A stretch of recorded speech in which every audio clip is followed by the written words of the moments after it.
नमस्कार दोस्तों, एक बार पुनः के रिवीजन की ऑनलाइन क्लासेस में आपका स्वागत है। पिछली क्लास में मैंने आपको अयोगवाह तक लेके चला था। इस अयोगवाह को मैंने बहुत अच्छी तरह आपको समझाने की कोशिश की थी कि अयोगवाह क्या होता है, क्योंकि ये इनको हम ना स्वर के साथ रख सकते हैं ना ही व्यंजन के साथ रख सकते हैं। जब इन्हें हम स्वर के साथ नहीं रख सकते, व्यंजन के साथ नहीं रख सकते हैं, तो हमने इसकी तीसरी श्रेणी बनाई थी और तीसरी श्रेणी का नामकरण क्या करा था? अयोगवाह। फिर हमने चर्चा एक बात और करी थी, शुद्ध व्यंजन। जो आपको पता है, मैंने बताया था ये अनुस्वार है, ये क्या है? अर्धचंद्र बिंदु है, ये क्या है? विसर्ग है।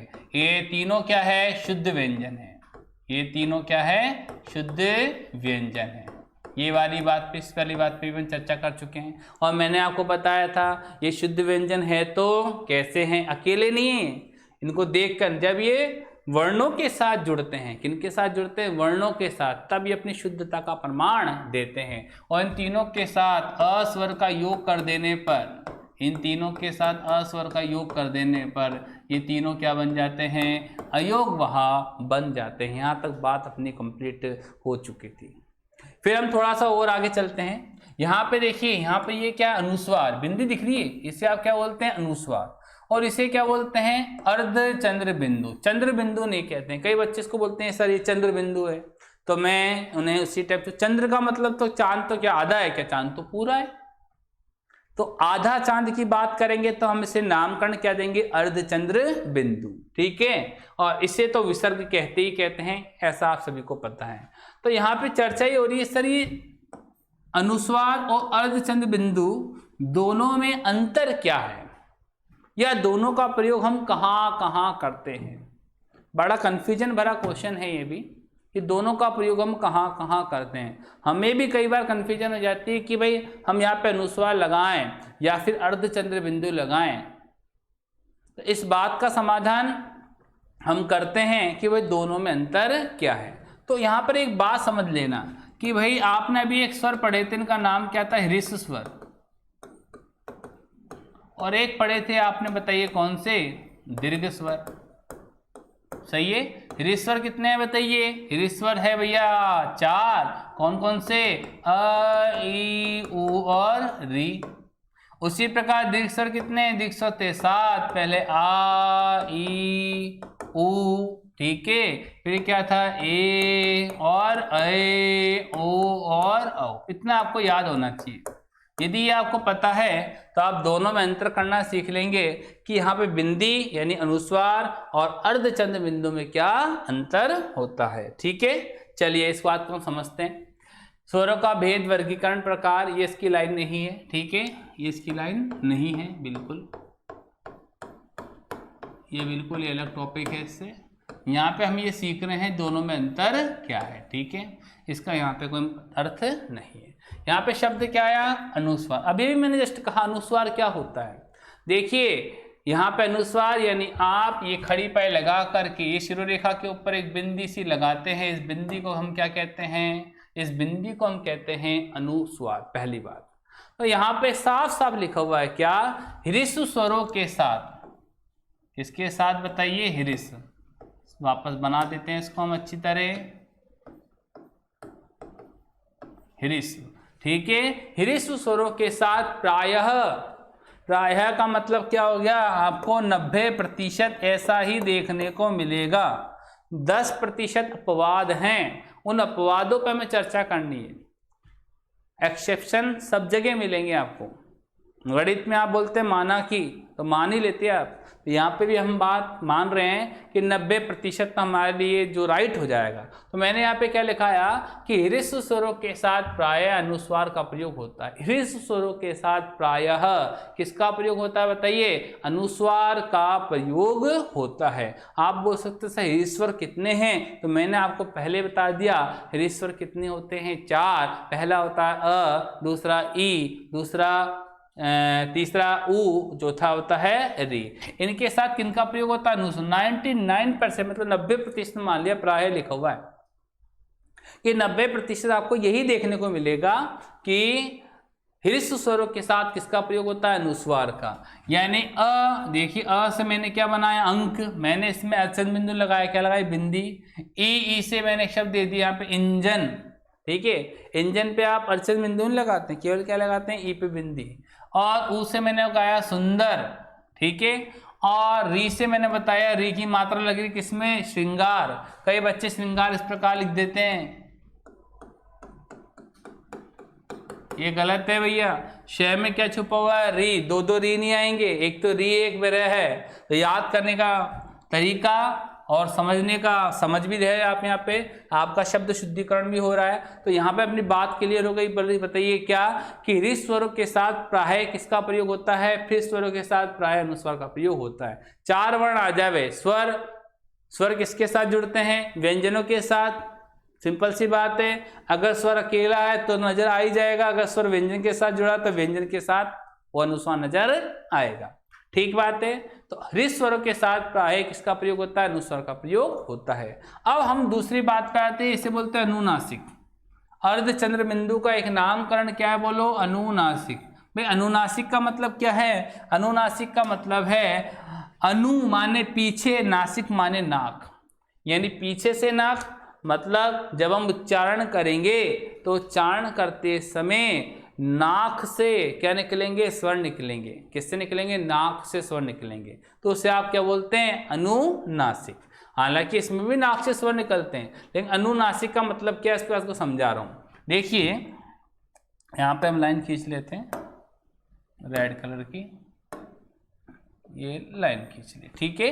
यहाँ पे क्या लिखा है? दीर्घ स्वरों के साथ प्राय, यहाँ पे भी 90% हो गया कि दीर्घ स्वरों के साथ प्राय है अर्धचंद्र बिंदु का प्रयोग होता है। इस बात को बहुत अच्छी तरह समझिए आप, क्योंकि यहाँ पे ये बात आपको समझनी पड़ेगी कि भाई यहाँ पर कैसे क्या होता है। मैंने कहा कि दीर्घ स्वर कितने होते हैं? 7, और इनके साथ प्राय किसका प्रयोग होता है? अर्धचंद्र बिंदु का प्रयोग होता है। देखिए मैं इसी बात को यहाँ पे लिख देता हूँ। पहले लिखता हूँ आ,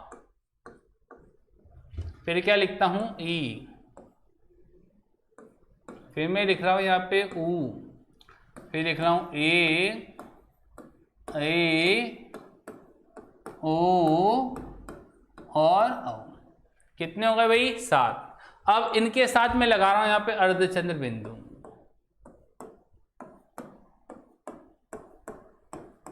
आप बोलोगे सर ये ऐसी आकृति तो हमने जिंदगी में कभी देखी नहीं।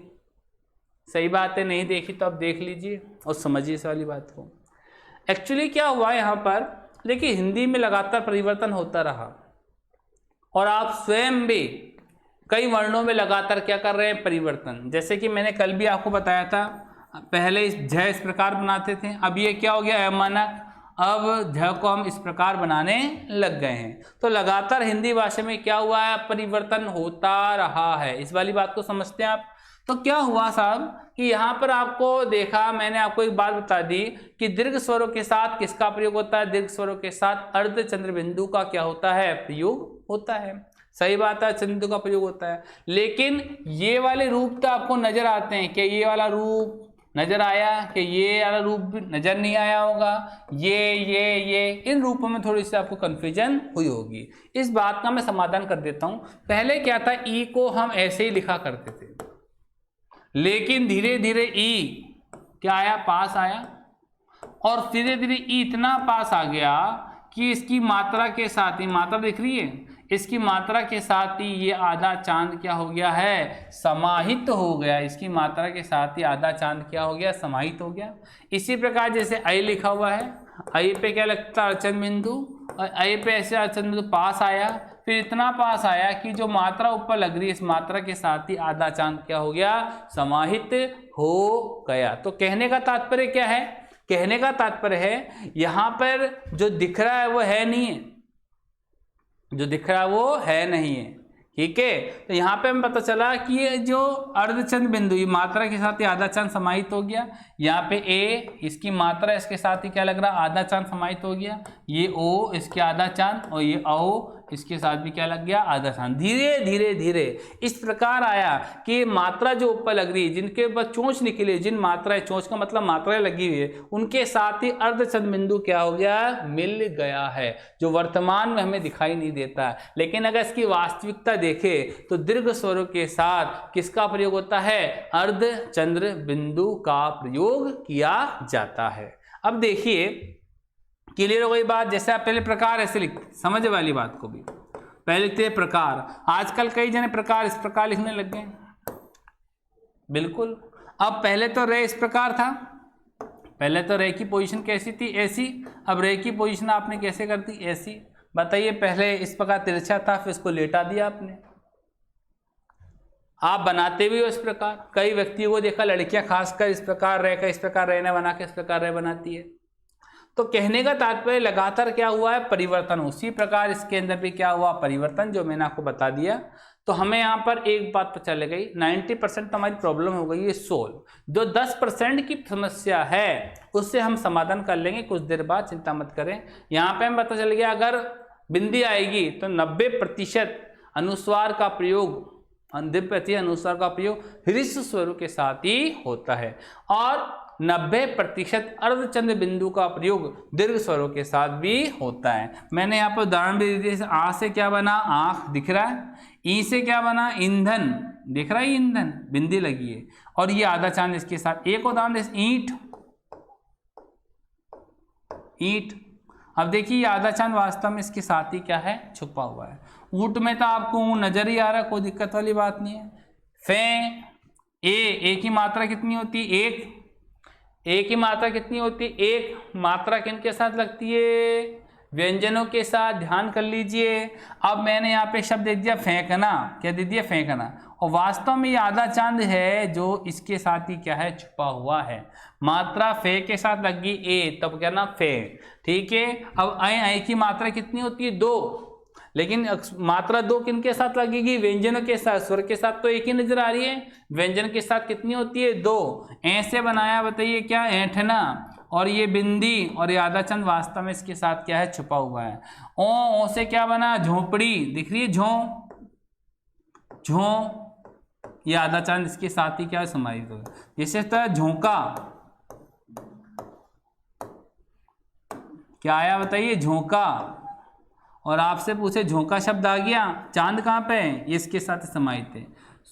यहाँ पे देखिए औ से क्या बना, सौंदर्य, ये 2 मात्राएं लग रही है, और ये आधा चंद वास्तव में इस मात्रा के साथ ही क्या हो गया है, समाहित हो चुका है। तो कहने का तात्पर्य मेरा ये है, आपने मेरी बात बहुत अच्छी तरह से समझ रहे होंगे कि ह्रस्व स्वरों के साथ तो बिंदी आएगी, और दीर्घ स्वरों के साथ क्या आता, अर्धचंद्र बिंदु आता, 90%। लेकिन कई क्या होते हैं, अपवाद होते हैं। कई क्या होते हैं, बताइए, अपवाद होते हैं। इस अपवाद को हमें समझना है। मैं आपके सामने 2 शब्द लिख रहा हूं,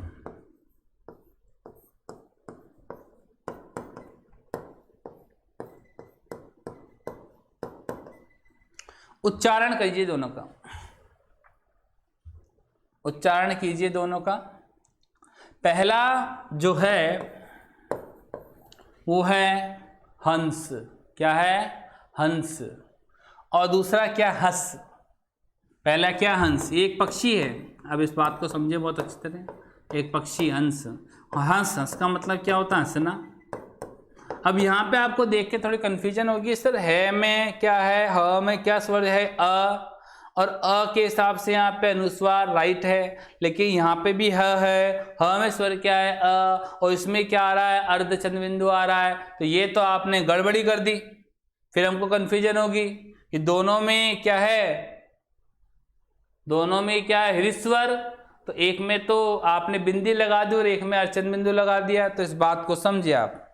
देखिए अब इन दोनों में अंतर क्या, कन्फ्यूजन कहाँ होगी, जब कन्फ्यूजन दूर करने का एक ही तरीका है। कई बहुत सारे अपवाद, एक अपवाद नहीं मिलेंगे। तो मैंने एक छोटा सा उदाहरण दिया, अपवाद कई मिलेंगे। अभी मैं आपको ढेरों अपवाद गिना दूंगा, ठीक है। अपवाद क्या क्या मिलेंगे, इस बात को समझे पहले। आप बोलिए हंस, हंस, नाक बंद कर लीजिए अपनी, पहले तो कर ली रहा। अब बोले हंस, ठीक है, ध्वनि नाक से निकल रही है, ठीक है, निकल रही है क्या।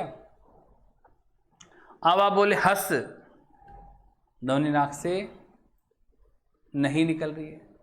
देखिए जब आप बोलेंगे हंस, हंस, हंस, हालांकि दोनों की ध्वनि नाक से निकलेगी।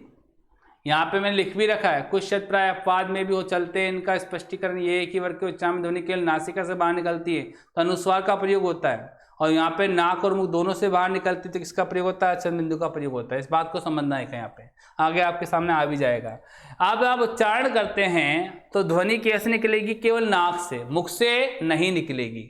अगर नाक से निकलती है तो वहां पर अनुस्वार का प्रयोग होगा, और अगर नाक और मुख दोनों से निकलती है तो वहां पे किसका प्रयोग होगा? अर्धचंद्र बिंदु का प्रयोग होगा। ये बात मैंने आगे लिखवा भी रखी है, लेकिन इस बात को समझे पहले। जैसे कि आप यहाँ पे हाथ लगाओ, मुख के आगे हाथ लगाओ, अब पहला शब्द बोलो हंस, हंस, हंस, हंस, हंस, ध्वनि केवल किससे निकल रही है? नाक से। लेकिन जैसे आप बोलते हंस, हंस, हंस, तो ध्वनि नाक के साथ साथ किससे निकल रही है? मुख से भी निकल रही है। अब ध्वनि नाक के साथ साथ किससे निकल रही है? मुख से भी निकल रही है। तो स्पष्ट हो गया कि अपवाद जो है, इन अपवादों का निराकरण कैसे करेंगे। अपवादों का निराकरण ऐसे ही होगा, यदि ध्वनि उच्चारण करते समय केवल नाक से निकले, भले वो ह्रस्व स्वर हो या भले दीर्घ स्वर हो, यदि उच्चारण करते समय ध्वनि केवल नाक से निकले तो वहां पे आएगा अनुस्वार। और यदि उच्चारण का ध्वनि नाक और मुख दोनों से निकले तो वहां पे आएगा अर्धचंद्र बिंदु। इस बात को समझने के लिए एक दो उदाहरण और देख लेते हैं। जैसे कि शब्द आ गए यहां पर,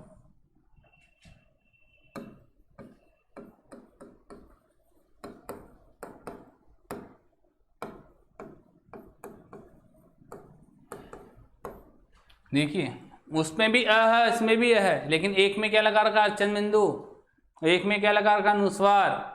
देखा जाए तो पहले वाला गलत है, दूसरे वाला सही है, ऐसा आप बोलोगे, लेकिन मैं कह रहा हूं भाई दोनों सही है। कैसे?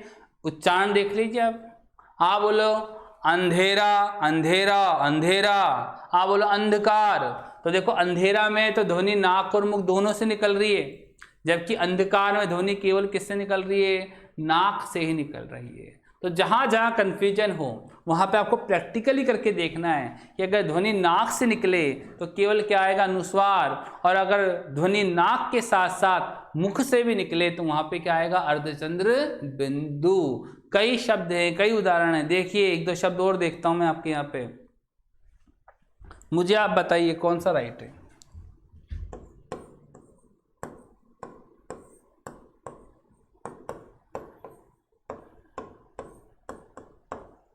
बताइए कौन सा सही है? पहला नंबर वाला या दूसरा नंबर वाला? इसके साथ साथ मैं दूसरा भी लिखता हूं,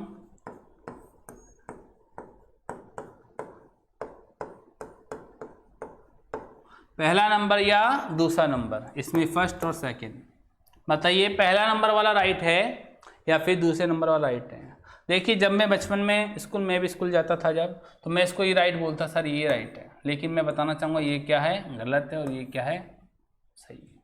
आप बोलेंगे सर यहाँ पे ना में स्वर क्या आ रहा है? आ, जो कि एक दीर्घ स्वर है, तो क्या दिक्कत है? दीर्घ स्वरों में तो वैसे भी अर्धचंद्र बिंदु आता है, लेकिन मैंने अभी एक बात कही आपको, प्रैक्टिकली हो जाइए, कई अपवाद हैं। 90% ऐसा होता है, लेकिन 10% अपवाद है, तो कई अपवाद है। तो इन अपवादों का निराकरण कैसे? निराकरण ऐसे होगा भैया, जब आप इसको प्रैक्टिकली हो जाएंगे। आप बोलो दिनांक, हाथ रखो, मुख के आगे हाथ रखो, दिनांक, दिनांक, दिनांक, तो ध्वनि कैसे निकल रही? केवल नाक से निकल रही है।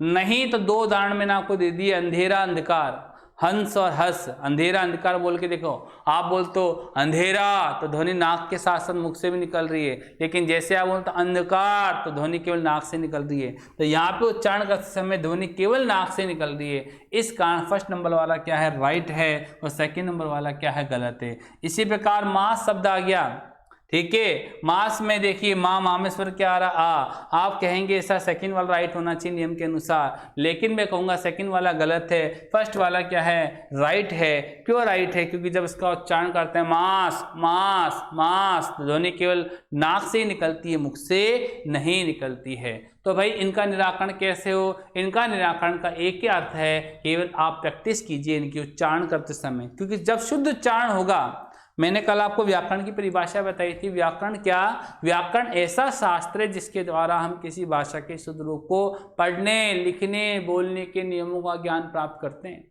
और हिंदी में तो बिंदी का काम है भाई, है ना। हिंदी में तो किसका काम है, बिंदी का, क्योंकि एक शब्द आता है चिंता और एक होता है क्या बताइए, चिता। तो बताइए चिंता चिता, देखिए अंतर। और एक और शब्द देखिए यहाँ पे आंशिक, और देखिए क्या बन जाएगा, आशिक। बिंदी हटा दो तो क्या बन जाएगा, आशिक। बिंदी हटा दो तो क्या बन जाएगा, चिता। बिंदी का एक काम है, वही बात मैंने यहाँ पे बताई है। तो मेरी बात शायद आपको समझ में आ चुकी होगी। मैंने आपको समझाया कि हृदय स्वर के साथ अनुस्वर का प्रयोग होता है 90%, दीर्घ स्वरों के साथ अर्धचंद्र बिंदु का प्रयोग होता है 90%। कई अपवाद हैं, उन अपवाद कौन कौन से, कुछ उदाहरण मैंने लिख दिए यहाँ पर। देखिए इसमें क्या लिखा हुआ है, ये स्वरों का भेद वर्गीकरण प्रकार नहीं है टॉपिक, इसको हम काट देते हैं यहाँ पर, ठीक है। क्या लिखा अपवाद, पहुँच। अब पहुँच में हूँ में स्वर क्या, ऊ में क्या नीचे बिंदी, लेकिन फिर भी क्या लग रखा, अर्धचंद्र बिंदु। आप बोलो पहुँच, देखिए नाक के साथ साथ ध्वनि कहाँ निकलेगी, मुख से भी निकलेगी। भले हूँ में छोटा ऊ आ रहा है, लेकिन फिर भी मुझे क्या लगाना पड़ा, अर्धचंद्र बिंदु। कटीला, ठीक है, एक शब्द आता मुंह। अंधेरा, संवरना, लंगोट, दिनाक। एक उदाहरण और लिख ले, मास। अभी मैंने आपको कहा सारे के सारे एक तरीके से क्या है, अपवाद है, नियम के विरुद्ध है। नियम के विरुद्ध है तो क्या है, अपवाद है। जो चीज नियम के विरुद्ध वो सारी के सारी क्या है, अपवाद है। वही बात हमने कहा, ठीक है, कि नियम की कोई विरुद्ध हो जाती है। जैसे बच्चे से पैदा होता है तो माँ कहती है कि नाक मुझ पे गई है, बाप कहता है कि बाल मुझ पे गए, बुआ कहती है कि देखो हाथ पैर मुझ पे गए हैं, है ना, मामा कुछ मामा कुछ। और जब वही औलाद निकम्मी हो जाती है तो बोलते साला पता नहीं किस पे गया है। तो यहाँ पे यही बात है, अपवाद वाली बातें हम चर्चा कर रहे हैं कि कई अपवाद हैं, ठीक है। इन अपवादों का निराकरण यही है। निराकरण के लिए मैंने विशेष बिंदु लिख दिया है बहुत सिंपल तरीके से। कुछ शब्द प्रायः अपवाद में भी चलते हैं यानी होते हैं, अतः इनका स्पष्टीकरण यह है कि यदि वर्ण के उच्चारण में ध्वनि केवल नाक मतलब नासिका से बाहर निकलती है तो वहाँ अनुस्वार का प्रयोग होता है। और यदि, जबकि भी कर सकते हैं, और यदि वर्ण के उच्चारण में ध्वनि नाक और मुख दोनों से बाहर निकलती है तो वहाँ अर्धचंद्र बिंदु का प्रयोग होता है। भाई याद कैसे करें, भाई बिंदी एक बिंदी है तो क्या केवल नाक ही, और यहाँ पे बिंदी के साथ साथ क्या है, आधा चांद भी है, मतलब दो हो गए तो नाक और मुख, ठीक है। प्रैक्टिकल के लिए आपको प्रैक्टिस करनी पड़ेगी। मैंने दो शब्द दे दिए, हंस और हंस। तो हंस बोलोगे तो ध्वनि केवल नाक से निकलेगी, हंस बोलोगे तो ध्वनि नाक के साथ साथ किससे निकलेगी, मुख से भी निकलेगी, ठीक है भाई। चलिए ये भी आपकी समस्या कंप्लीट हो गई। सर कई बच्चे मुझसे पूछते हैं सर बिंदी यानी अनुस्वार और चंद्र बिंदु में क्या अंतर है, तो हमने इसको समझाने के लिए भरपूर कोशिश की है और मैं आशा करता हूँ कि मेरी बात शायद आपको समझ में भी आ रही होगी।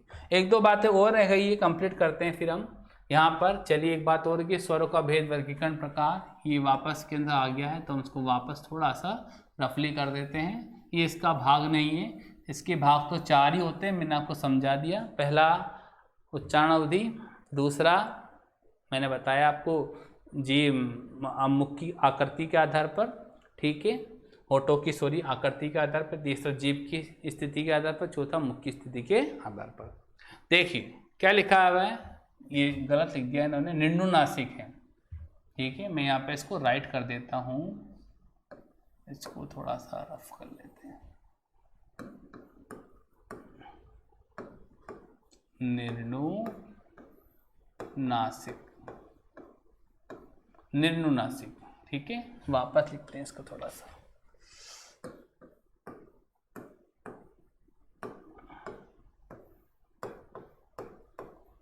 निर्नुनासिक। देखिए इसमें उपसर्ग है निर, अगर इसके टुकड़े करें ना तो निर्धन अनुनासिक बनेगा। निर्धन अनुनासिक। निर का मतलब क्या होता है? रहित। किससे रहित? नाक से रहित। किससे रहित? नाक से रहित। इसी प्रकार यहाँ पे क्या लिखा? अनुनासिक। अनुनासिक का मतलब भी क्या होता है? अनधन अनुनासिक। अनधन अनुनासिक। अन का मतलब भी क्या होता है? बिना। किसके बिना? नाक के बिना। यानी परिभाषा क्या होगी? इस नाक का इसमें कोई काम नहीं। जिसमें नाक का काम होगा उसे तो आप क्या बोलते हैं? अनुस्वार या अनुनासिक। लेकिन जिसमें नाक का काम नहीं है, अगर शब्द का अर्थ नहीं आया तो शब्द को तोड़ दीजिए। तोड़ने से उसका क्या निकलेगा? अर्थ निकलने लगेगा। हिंदी की यही कमाल की बात है कि जब हमें अर्थ नहीं आता तो हम शब्दों के कर तोड़ देते हैं। जब तोड़ देते हैं तो फिर उसका अर्थ ग्रहण करने लग जाते हैं। यही बात यहाँ पे भी नजर आ रही है। तो मैंने दो नामकरण कर, निर्नुनासिक, निर्धन अनुनासिक, अनुनासिक, अंधन अनुनासिक। अन का मतलब भी बिना होता है, अभाव होता है, रहित होता है। निर का मतलब भी बिना, अभाव, रहित से तात्पर्य मान सकते हैं। यानी वे वर्ण जिनका उच्चारण नाक की सहायता से नहीं होता है, अर्थात जो केवल मुंह से बोले जाते हैं, तो उन्हें निर्नुनासिक व्यंजन कहते हैं। तो उन्हें क्या कहते हैं बताइए? तो उन्हें निर्नुनासिक व्यंजन कहते हैं। तो उन्हें निर्नुनासिक व्यंजन कहते हैं। बहुत सिंपल सी बात आ गई भाई। कैसे निर्नुनासिक व्यंजन कहते हैं इस पर हम चर्चा कर लेते हैं। देखिए अब मैं यहाँ पर एक बात करता हूँ। पहले मैं लिखता हूँ यहाँ पे क, फिर एक मैंने यहाँ पे लिखा क, अच्छा एक यहाँ पे लिखा क। आप देखो लो, आप अपने नाक बंद करिए और आप बोले कण, उच्चारण होगा क्या साफ साफ? नहीं, क्योंकि ध्वनि कहाँ से? नाक से भी निकल रही है। फिर आपने बोला कण, ध्वनि नाक से भी निकलेगी। लेकिन आप बोलो क, तब ध्वनि केवल कहाँ से निकल रही है? नाक से नहीं, केवल मुख से निकल रही है। क्योंकि ये क्या है? निर्नुनासिक। ये क्या है? अनुनासिक। ये भी क्या है? अनुनासिक। दोनों में अंतर क्या बता दिया?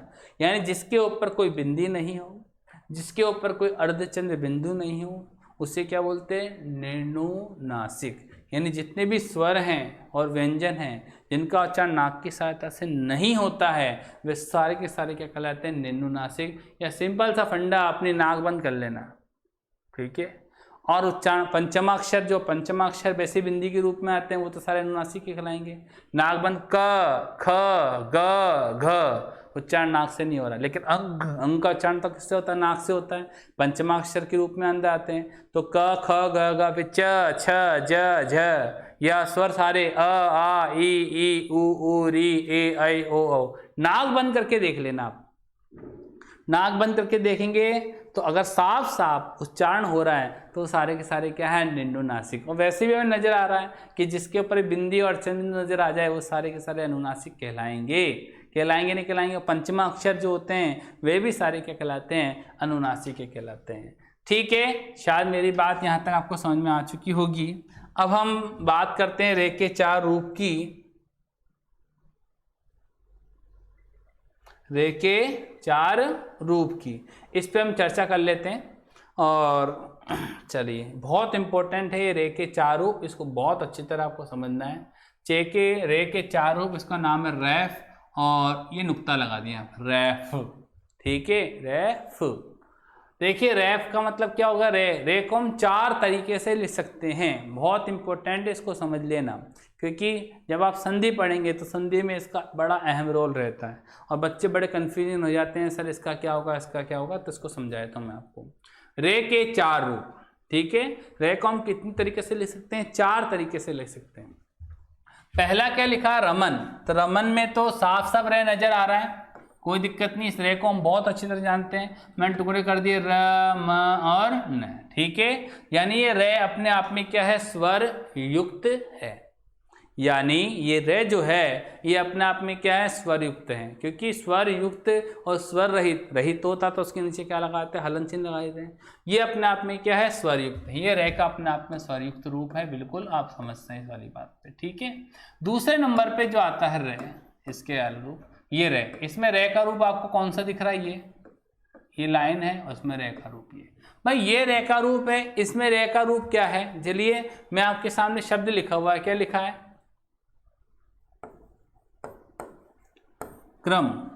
उच्चारण करें, बोलो क्रम, क्रम। बताइए किस पे जोड़ पड़ रहा है, क पे जोड़ पड़ रहा है या रे पे जोड़ पड़ रहा है। आप में से कई जने कहेंगे सर रे पे जोड़ पड़ रहा है, कई जने कहेंगे क पे जोड़ पड़ रहा है। तो मैंने अभी अब आपको बताया किसी भी बात का निराकरण करना हो तो उसे शुद्ध पढ़ना पड़ेगा, शुद्ध बोलना पड़ेगा। आप बोलो क्रम, देखो दूसरे में तो पता चलेगा, अ में ही थोड़ी सी कंफ्यूजन होती है। आप बोलो क्रम, क्रम, क्रम, तो क पे कम और रे पे क्या पड़ रहा है, ज्यादा जोर पड़ रहा है। जिस पे ज्यादा जोर पड़े उसका मतलब वह क्या है, स्वर युक्त है, क्योंकि बिना स्वर की सहायता से हम किसी भी व्यंजन का उच्चारण नहीं कर सकते हैं। इस बात देखिए, तो क्रम में क्या है, क क्या है, आधा, और रे क्या है बताइए, पूरा। यहाँ पे दिख रहा है, लगता तो ऐसा है कि सर के पूरा है रे आधा, नहीं, कई उदाहरण है, कई शब्द अभी मैं आपको बताऊंगा। यहाँ पर देखिए क्रम में क क्या है, आधा, रे क्या पूरा, क्योंकि उच्चारण करें बोलो क्रम तो क पे क्या पड़ रहा है, कम जोर, और रे पे क्या पड़ रहा है, ज्यादा जोर। जिस पे जोर ज्यादा पड़े उसका मतलब उसके साथ क्या जुड़ा हुआ है, स्वर जुड़ा हुआ है। इस बात को समझिए। अब देखिए इस बात को भी मैं समझाता हूं अभी आपको, और शब्द उदाहरण देखिए, यहाँ पे उदाहरण देख लेते हैं। यहाँ पर पहले क्या लिखा, प्रयोग, और आपसे पूछे कि बताइए प आधा है या आधा है, तो आप क्या बोलेंगे, बताइए प आधा है, रे पूरा। बोलो प्रयोग, तो प पे कम, रे पे ज्यादा, प्रयोग मतलब प तो आधा है, रे क्या है, पूरा है। और योग से तो हमें कोई मतलब है ही नहीं, ठीक है, योग से कोई मतलब वाली बात नहीं है, क्योंकि हम रे के रूप पढ़ रहे हैं कि पा पे प आधा है या रे पूरा। देखो शब्द आया क्रोध, तो क्रोध में तो आपको कोई दिक्कत वाली बात नहीं है। क्रोध में तो आपको रे पे जोड़ पड़ रहा है, रे में क्या है, अ मतलब क इसमें क्या है, आधा, और रे इसमें क्या है, पूरा। तो यहाँ पे आपको कोई दिक्कत नहीं आएगी। क्या आएगी, क्या नहीं आएगी। यहाँ पे तो आपको साफ साफ क्या है, नजर आ रहा है। तो हमें एक बात पता चलेगी, अगर रे के वाला रूप हो, ये वाला रूप हो, तो इस रैम के अंदर रे अपने आप में क्या होता है, पूरा होता है, स्वर युक्त होता है। यानी यहाँ पर अगर ये रे का रूप आ गया तो अपने आप में क्या, पूरा है। मैं रे की चर्चा नहीं कर रहा हूं, मैं अन्य शब्दों की भी चर्चा कर सकता हूं, यानी जो नीचे की ओर जुड़े हुए होते हैं। एक बात और पता कर सकते हैं कि वे वर्ण जो नीचे की ओर जुड़े हुए होते हैं वे अपने आप में क्या होते हैं, पूरे होते हैं। कैसे, शब्द आया आपके सामने शुद्ध, ठीक है, मैं इसको वापस मिटा रहा हूं, शुद्ध, और आप देखिए शुद्ध आप कैसे लिखते थे, ऐसे पहले, लेकिन आजकल शब्दों को तोड़ के लिखने की परंपरा चल पड़ी है। तो शुद्ध में क्या, द आधा या ध आधा, तो आप बोलेंगे सर द तो क्या है, आधा, और ध क्या है, पूरा। देखिए लिखने का तरीका, शुद्ध किस प्रकार लिखा जाता है, ठीक है। एक शब्द और आ गया द्वितीय। अब द्वितीय में भी देखिए आप, द आधा या व आधा, भैया द तो क्या है, आधा, और वी क्या है, पूरा, क्योंकि जो नीचे की ओर जुड़े होते हैं वे अपने आप में क्या होते हैं, पूरे होते हैं, ठीक है, द्वितीय। एक शब्द और आया देखो, जीवा। कोई आपसे पूछे है आधा या व आधा है, तो आप बोल सकते हैं सर यहाँ पे है तो क्या है, आधा है, और वह क्या है बताइए, पूरा है। क्या ये वाली बात आपको समझ में आ रही है। कई उदाहरण हैं, कई, ठीक है, उदाहरण की कोई कमी नहीं है। मेरा कहने का तात्पर्य है, एक और शब्द देखिए, प्रहलाद।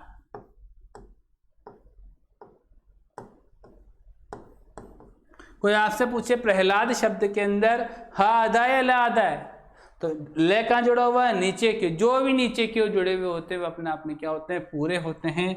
बताइए प्रहलाद में बताइए प्र, तो प्र आ गया, ह आधा, और ल में क्या सूर्य आ और द, क्या आ गया, प्रहलाद। ठीक है, तो यहाँ पे आपको एक बात पता चल गई, जो वह नीचे की ओर जुड़े हुए होते हैं वे अपने आप में क्या होते हैं, पूरे होते हैं। चलिए थर्ड नंबर रे का आपको ये वाला रूप दिख रहा है, और ये जो ऊपर की ओर रे आ रहा है ये अपने आप में क्या होगा, स्वर रहित होगा।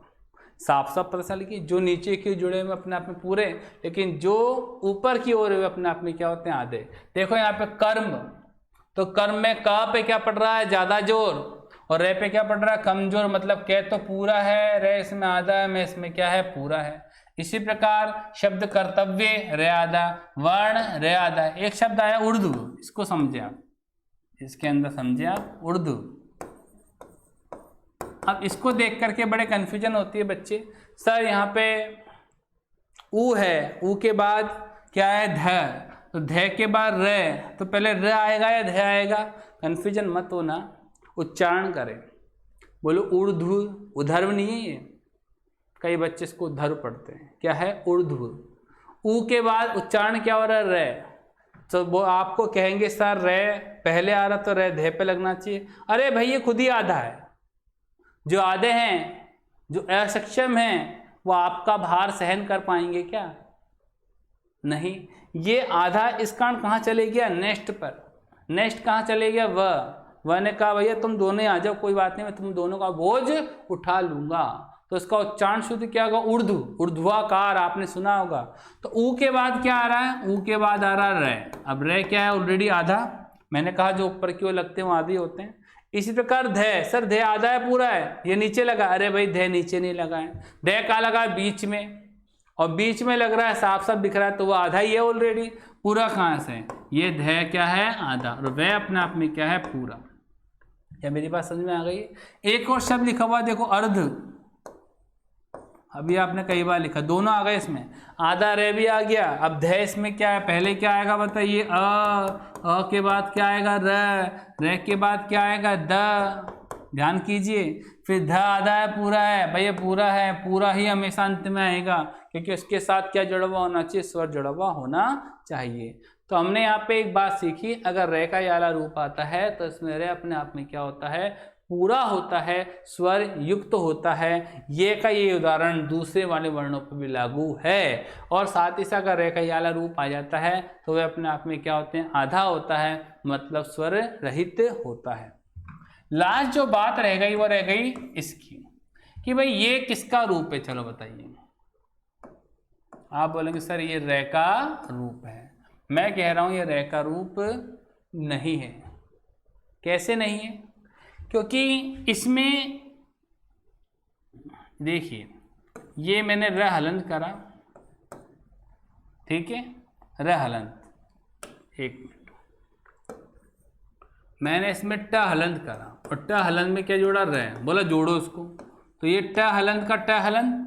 अब रे इसमें क्या है, देखो ये वाला रूप है, यानी पूरा है, ये रे का मैंने जोड़ दिया डंडा। तो कहने का तात्पर्य है ये रे का रूप नहीं है पूरा का पूरा, इसमें एक रे है और एक क्या है, हलंत है।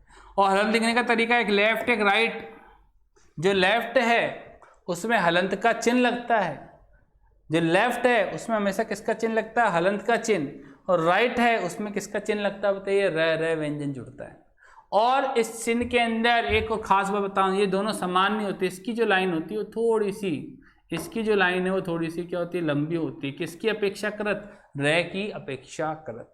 मतलब ये रे का रूप नहीं है, इसमें एक हलंत है और एक क्या है, रे है, यूं कहेंगे आप, पूरा का पूरा रूप नहीं है। जैसे शब्द आ गया राष्ट्र, तो रे में स्वर क्या है बताइए, आ के बाद शे तो ऑलरेडी आधा, ट्र, अब देखो ट्र, तो इसमें ये टे, मैंने भी बोला थोड़ा सा बड़ा होना चाहिए, तो बताइए इसमें टे तो आधा रहा है, इसमें क्या है, पूरा है। देखो दूसरा लिख देते हैं हम, ट्रक, तो ट्रक में बताइए ट क्या है, आधा, रे क्या है, पूरा, और के का, कोई दिक्कत है क्या। ड्रम, ड्रम, ड्रम में देखिए ड इसमें क्या है, आधा, रे इसमें क्या है, पूरा, और मैं का मैं।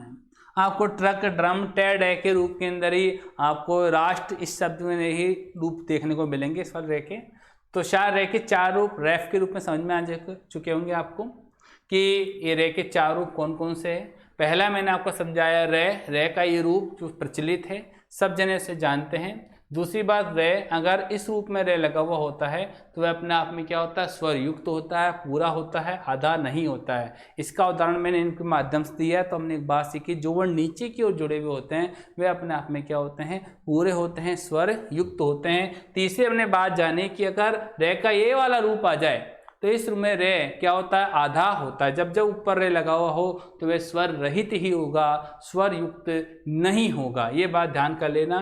और रे का वाला रूप है, ये पूरा रे का रूप नहीं, इसमें क्या है, हलंत चिन्ह। और एक क्या है, हलंत चिन्ह कहाँ लगा होता है, लेफ्ट साइड की ओर, और हमेशा राइट साइड की ओर आपको क्या देखने को मिलेगा, बताइए, राइट का चिन्ह देखने को मिलेगा।